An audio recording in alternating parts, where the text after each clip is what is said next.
तपाईले मत बदल्नुस्, म सोच बदल्छु र नयाँ पार्टीले देश बदल्छन् र रोजगारीको अवसर दिन्छन् र परदेशिनु पर्दैन।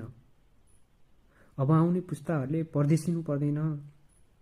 जसरी हामीहरू आज 20-22 तला माथिबाट डोरी लगाएर काम गर्छौं, सिसा पुसिरहेका छौं र ज्यान धरापमा छ। र परदेशिएका छोराछोरीहरू घर फर्किन्छन् या फर्किँदैनन् भन्ने धेरै दोधारमा छन्।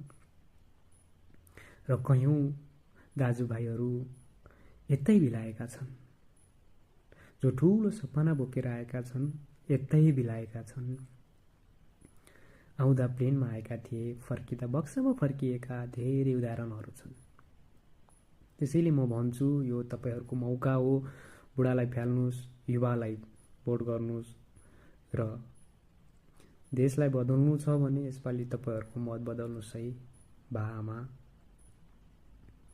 तपाईले बदल्नु भएको मतले हाम्रो मन बदल्छ, हाम्रो देशको मुहार बदल्छ र ती दिन गरिब दुखीहरू परदेशिनु पर्दैन र आफ्नै देशमा 10 हात नङ्ग्रा खिलाएर आफ्नो ज्यान अर्थात आफ्नो बाल बच्चा पाल्न सक्छन्।